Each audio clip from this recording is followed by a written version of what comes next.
ሰላም ለእናንተ እንኳን ወደዚህ ቻናል በሰላም መጣችሁ። ዛሬ እጅግ በጣም ደስ ስለሚል ቶፒክ ነው የምናወራው። እርሱ ምንድነው? ስለ ዳርክ ሳይኮሎጂ ነው።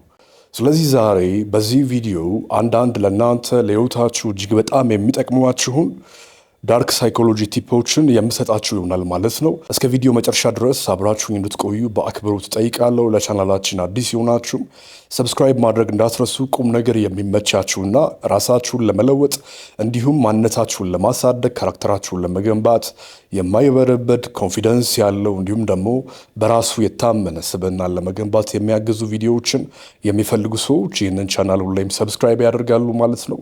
አመሰግናለሁ። የመጀመሪያው ቲፓችን ምንድን ነው? በዚህ ዳርክ ሳይኮሎጂ ሀሳብ ላይ ከሰዎች ጋር ባላችሁ ግንኙነት ላይ አንድ ሰው እናንተን ሲዋሻችሁ በሆነ ጉዳይ ላይ የፍቅር አጋራችሁ ሊሆን ይችላል፣ የስራ ባልደረባችሁ ሊሆን ይችላል፣ ልጆቻችሁ ሊሆን ይችላሉ። ዋቴቨር ኢት ኢዝ እናንተ የፈለጋችሁትን ምሳሌ ስጡት። ሲዋሹ አታስቁሟቸው። ኢቭን ኢፍ እየዋሹ እንደሆነ ብታውቁ እንኳን ማለት ነው። ይበልጥ እንዲዋሹ እንደውም ገፋፏቸው፣ ይበልጥ እንዲዋሹ ፍቀዱላቸው። ይህ ነገር እንዴት ነው የሚጠቅማቸው? አንድ ሰው የውሸቱ ዲፕ የመሆን ርቀት ወይንም ደግሞ ጥልቀት እየበዛ በመጣ ቁጥር የራሱን ችግር ራሱ የቆፈረ ይመጣል። ፋይናሊ ያንን ሰው ከህይወታችሁ ማስወገድ ብትፈልጉ እንኳን ኢቭን ኢፍ ያንን ሰው በሰራችሁት ስራ ላይ ጥፋተኛ አድርጋችሁ ራሳችሁን አድናችሁ እዛ ሰው ላይ ሁሉን ሀሳባችሁ ነፃ ለመውጣት እንኳን እጅግ በጣም ያግዛችኋል። ሌላው ደግሞ ምንድነው? ስታቋርጧቸው፣ ሰዎች ለመዋሸት ሲሞክሩ ስታቋርጧቸው ስነ ልቦናቸውን ጤናማ እያደረጋችሁት ነው። ሰዎችን ግን ኮንትሮል ማድረግ ከፈለጋችሁ ስነ ልቦናቸው ጤናማ ማድረግን ማካሄድ የለባችሁ። ይህ ማለት ምን ማለት ነው? በአጭር አማርኛ ሳስረዳችሁ አንድ ሰው እየዋሸ ነው አይደለ? ኖ ልክ አይደለህም ዋሽታል ብዬ ሳስቆመውና እውነቱን የሰማሁትን ወይንም ያየሁትን በማስረጃ በመረጃ ልክ ስነግረው እሺ በቃ ይቅርታ እንዲለኝ ካደረግኩት እያስተማርኩት ነው። መልካም ሰው እያደረግኩት ነው። እንደዚህ ባደረጋችሁት ቁጥር ደግሞ ዓላማችሁን ለማስፈጸም የምትጠቀሙበት ሰው የመሆን እድሉ እያነሰ ይመጣል። እንዴት ማለት ካላችሁኝ፣ ፎር ኤግዛምፕል እንዲዋሽ ከፈቀዳችሁለትና ዝም የምትሉት ከሆነ ግን ይበልጥ ውሸቱን ለማስተካከል ሲጋጋጥ ሌላ ውሸት ሲደርብ ሳይፈልገው ውስብስብ የሆነ ማንነት ውስጥ ራሱን ያገኘዋል። ከዚህ በፊት የዋሻችሁን ውሸት ለመሸፈን ብሎ ብዙ ሺህ ውሸቶችን እየፈጠረ ፋይናሊ ራሱን የውሸት ንጉሥ ሆኖ ያገኘዋል።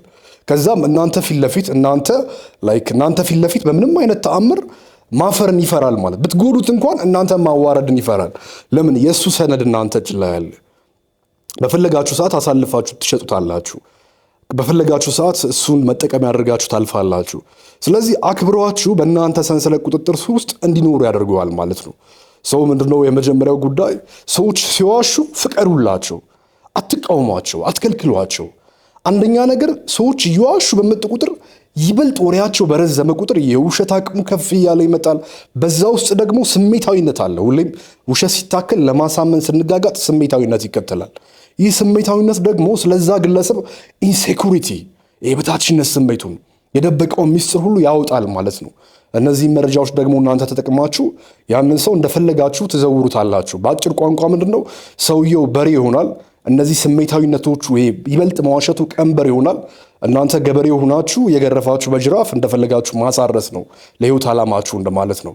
ስለዚህ ሰዎችን በደንብ ይዋሹ፣ በደንብ አትከልክሏቸው። ይሄ ውሸታም ነው ምናምን አትችዋቸው። በዙሪያችሁ ያሉ ሰዎች ሁሌ እንዲዋሹ ፍቀዱላቸው፣ አታዋርዷቸው። በቃ በደንብ ይቀደዱ፣ በደንብ ይምሏችሁ፣ በደንብ በቃ እንዴት ነው የሚባለው? እኔ ለምን ከእገሌ አርቲስት ጋር አራት በልቻለሁ፣ አብሬያት ተኝቻለሁ፣ የፈለጉትን አይነት ውሸት፣ የውሸት ጥግ የተባለውንም ይናገሩ። በፍጹም አታስቁሟቸው። ለምን አልን? ሐሳቡን ጠቅልል ለማድረግ ያክል የመጀመሪያውን ቶፒክ የመጀመሪያው እነሱን ኮንትሮል ለማድረግ በእጅጉ ስለሚያግዛችሁ። ሁለተኛው ነገር ደግሞ ምንድነው? በሚናገሩት ውስጥ የእነሱን ብዙ ሚስጥሮች ስለምታውቁ ነገ እናንተን ለማጥቃት ድፍረት ስለሚያጡ። ሶስተኛው ደግሞ ማንነታቸው ይበልጥ የተበላሸ ስለሚመጣ ፈሪዎች ስለሚሆኑ ነገ እናንተን ለማጥቃት ምንም ልቦናቸው ደፋር አይሆንም። ሁሌም ቢሆን በውሸት የተካነ ሰው በጣም ፈሪ ነው። ለዛ ነው በነገራችን ላይ የሆነ ወሬ ሲነሳበት የሆነ ችግር ሲነሳበት ለማስተባበል በጣም ይጋጋጣል፣ ይጨንቀዋል፣ ከቤት አይወጣም፣ ድብርት ያጠቀዋል። ውሸታም ሰው በጣም ይፈራል። አንድ ሰው በሚናገረው ነገር ላይ በቂ እውቀት ካለው፣ በቂ ማስረዳት አቅም ካለው፣ የሚናገረውን ነገር ካወቀ በምንም አይነት ተአምር ልብ ውስጥ ፍርሃት አይኖርም። አንድ ሰው በአምላኩ እጅግ ካመነ ልብ ውስጥ ፍርሃት የለም። ለምሳሌ በክርስትና ውስጥ ጊዮርጊስን መመልከት እንችላለን፣ ሰማዕቱ ማለት ነው። ሕፃኑ ቂርቆስን መመልከት እንችላለን። በልባቸው ፍጹም በሆነ እምነት አምላካቸውን ስላመኑት አይዋሹም። የሚመጣባቸውንም ስቃይ እንዲህ ሲደረጋላችሁ ሲባሉ አይፈሩም። ስለዚህ በልቡ እውነት የሌለው ሰው ብቻ ነው ፈሪ የሚሆነው። ስለዚህ ሰዎችን ይበልጥ እንዲዋሹ ተፈቅዱላቸው ፈሪ እያደረጋችኋቸው ነው። ሰው ነገ እናንተን ለመጉዳት ድፍረትን ከየትም አያመጡም ማለት ነው። ወደ ፈለጋችሁት አቅጣጫ ትዘውሩታላችሁ። የገበሬው ሐሳብ እዚህ ጋር ይመጣል ማለት ነው። ሌላው በዚህ ዳርክ ሳይኮሎጂ ቲፕ ላይ ሁለተኛው ሐሳብ ደግሞ እንመለከታለን ማለት ነው። እስከዛ ቪዲዮን በመሃል ላይክ ማድረግ እንዳትረሱ። በነገራችን ላይ ይህ በምስሉ ላይ የምትመለከቱት የቴሌግራም ቻናሌ ነው። ገብታችሁ ጆይን ማድረግ ትችላላችሁ። በየዕለቱ አጫጭር ሐሳቦች ፖስት ይደረጉበታል ማለት ነው። አብራችሁን ይቆዩ። ሌላው ይሄ የዳርክ ሳይኮሎጂ ቲፕ ምንድን ነው የምሰጣችሁ? በሰዎች መካከል ባላችሁ የንግግር ልውውጥ ላይ ውይይት፣ ክርክር፣ ቆንጆ የፍቅር ጊዜ፣ የቤተሰብ ጊዜ ዋቴቨር ኢት ኢዝ በየትኛውም ሁኔታ ውስጥ ዶሚኔት ማድረግና ገዢ መሆን ከፈለጋችሁ ድምፃችሁን ቀስ አድርጋችሁ በጠዋት ስትነሱ ባለው የድምፅ ቶናችሁ መናገር ጀምሩ። የትኛውም በተለይ ስሜታዊነት በታከለበት ጭቅጭቅ ላይ ውይይት ላይ ክርክር ላይ ስሜታዊነት ያለው ሰዎች ራሳቸውን እንደ ልክ ቆጥረው እብሪተኛ ሲሆኑ ከአፈርቶ አይመልሰኝ ሲሉ እኔ ብቻ ልክ ነኝ ሲሉ ረጋ ብላችሁ ለምሳሌ ሳምራዊት ናት እንበል፣ የኔ ፍቅረኛ ነች ሳምራዊት። ከዛ በኋላ መጣችና በጣም መንጫጫት ጀመረች እንበል በሆነ ጉዳይ ላይ አንተ ድሮ ምናምን ማለት ጀመረች። እኔም አብሬ እኔ አይደለሁም አንቺ ነች ምናምን እያልኩ መጫጫህ አይጠበቅብኝም። ይህ ነገር እንዴት ነው ገዢነቴን ወይንም በውይይቱ በጉዳዩ ላይ ያለኝን ፓወር ያጠፋብኛል። ግን ከዛ የተሻለ ምንድን ነው ረጋ ብዬ በመጀመሪያ ሄይ ሳምሪ እንዴት ነሽ እንዴት ዋልሽ ብዬ ነው የምጀምረው። ዩሲ የእሷን መንቀዥቀዥ፣ የእሷን ተናዳ መጠበቅ፣ የእሷን በጭሆት ወሬ መጀመር ሰበርኩት ማለት ነው ያንን መንፈስ። ስለዚህ ሄይ ሳምሪ እንዴት ነሽ ብዬ ልክ ሀሳቡን ሳነሳ በተረጋጋ የድምፅ ቶንና በተረጋጋ ሀሳብ ውስጥ ወዲያው ሼም ይዛታል። ስሜታዊነት አጠቃይ ብላ ታስባለች። ከራሷ ጋር በቅጽበት ውስጥ ጣላለች። አይምሮ ሞገዱ እጅግ በጣም ፈጣን ነው። ሺህ ሀሳቦችን በሰከንድ ያስባል። ስለዚህ አይምሮዋን ይረብሻታል። ስሜታዊ ሆንኩኝ አይደል? አንሼ ታየሁኝ አይደል? ምንድን ነው እንደዚህ ያደረገኝ? እንዴት እንደዚህ ይረጋጋል? ምንም እንዳልተፈጠረ። ምን አይነት ጠንካራ ሰው ቢሆን ነው? አረ ጠንካራ ሆኖ አይደለም፣ እንደውም አጉል ኮንትሮል ሊያደርገኝ እየሞከረ ነው ምናምን እያለች በሰከንድ ውስጥ እነዚህን ሁሉ ሀሳቦች አይምሮዋ ያጫውታል። ከዛ ፎከሷን ታጣለች። እናንተን ብሌም ለማድረግና እኔን ለመናገር ሳምራዊት የሞከረችበትን ሪዝኗን ሁሉ ልትረሳው ትችላለች። ኢኔሴንስ በሌላ ቋንቋ ኮንትሮል አደረኩት ማለት ነው ማይንዷን። ስለዚህ ረጋ ብላችሁ መጀመር መቻል አለባችሁ። ውይይት ላይ፣ የትምህርት ቤት፣ የስራ ቦታ፣ ትዳር ህይወታችሁ ላይ ሊሆን ይችላል። ሰላም፣ ኦኬ፣ መልካም፣ ይኸውልህ አንድ ነገር አዳምጠኝ፣ ቆይ ተረጋጋ ብላችሁ መጀመር። ዩሲ በሆነ ነገር ብሌም ተደረጋችሁ አይደለ? እንደ ምሳሌ እስኪ የሆነ አክቲንግ እንጨምርበት። ይህን ሀሳብ ማለት ፈለግኩኝ ለአንድ ሰው እጅግ በጣም አናደደኝና አንተ ሲበዛ ውሻ ነህ፣ አንተ በጣም አትረባም ምናምን እያልኩ የጮኩ ከምንጫጫ ምን አይነት ንግግር እሰጠዋለሁ? አንደኛ ነገር ስድብ መቀላቀል ንግግርን ረጋ ባለ መንፈስ ተናግሮ በቆንጆ ቃላት እንደመዘወር ሰውየውን ስድብ ቀላቅሎ በስሜት በጩኸት ማውራት ገዢነትን ያሳጣል። ምንድነው ማድረግ ያለብኝ? ቃላት ጨዋታዬን እቀይራለሁ። ረጋ በይ፣ እኔ እጅግ በጣም ነው ማከብርህ፣ እጅግ በጣም ነው የምወድህ፣ ለአንተ ትልቅ ክብር ነበረኝ። ነገር ግን የሰጠውን ክብር ንቀኸዋል መሰለኝ፣ ወይንም ደግሞ ክብረኞች ያላቸውን ማነት አልተረዳህም።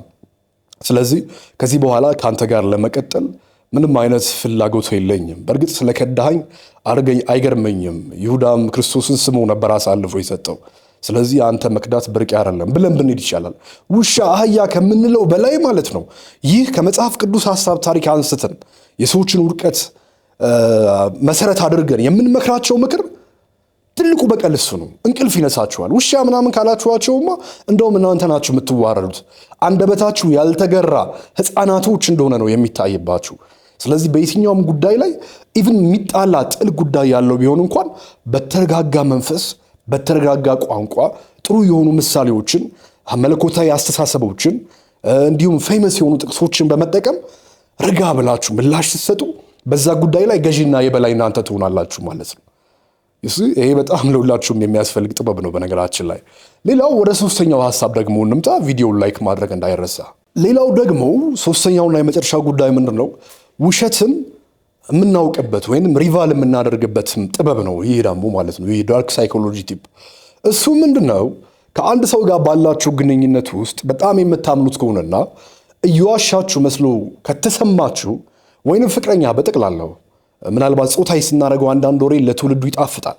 ስለዚህ በዛ ሪትም ልግባና የኔ ፍቅረኛ አለች ወይንም እኔ የሆነች ሴት ፍቅረኛ ነኝ እንበል ሄድኩኝ አይደለ? ከዛ በኋላ ልክ ነኝ የሆነ ነገር ሳወራሽ እየዋሸሁሽ መስሎ ከተሰማሽ ምን ማድረግ እንዳለብሽ ታውቂያለሽ? ጥያቄ መጠየቅ አይደለም። ኢቭን አውርቼ ስጨርስ ራሱ ለአንድ ለ3 ሰከንድ ዝም ነው ማለት ያለብሽ። ከዛ ይበልጥ ማብራራት ትጀምራለሁ። ይህን ራሳችሁን አልታዘባችሁም? ኢንተርቪው ልትደረጉ ስትሄዱ፣ ከሆነ የፍቅር ሀገራችሁ ጋር ስታወሩ፣ ወይንም ደግሞ ይበልጠኛል ብላችሁ ከምታስቡት ሰው ጋር ችሎታችሁን ስታስረዱ ዩሲ ወይንም ጥፋት አጥፍታችሁ እሱን ለመደባበቅ ቤተሰብ ጋር ስትወያዩ ቤተሰቦቻችሁን አውርታችሁ ምንም እናንተ እንዳላደርጋችሁት 3 ሰከንድ ምናምን ዝም ሲሏችሁ ያንን ውሸት ሪቫል አድርጋችኋል ብዙዎቻችሁ። ማለት ይህን ስልህ እኮ እንዴት መሰለህ ብላችሁ ሌላ ወሬ ትቀጥላላችሁ። ከዛ ፋይናሊ ደግሞ ምንድን ነው የምቀባጥረው በጣም አወራው ራፕ አደረግኩት እንዲህ አየሩን እኮ ተቆጣጠርኩት ብላችሁ ደግሞ እዛው አየር ላይ ታፍራላችሁ አይደለ? ከዛ መልሳችሁ ደግሞ ዝም ትላላችሁ ዩሲ።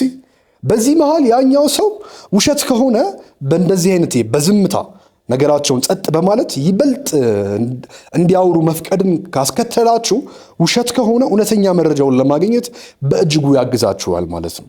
ስለዚህ ከየትኛውም ንግግር ጀርባ ውሸት መስሎ ይሄ የራስ ስሜታችሁ፣ መንፈሳችሁ፣ ቆሌያችሁ አሊያም ደግሞ ገት ፊሊንግ ይለዋል አይደለ?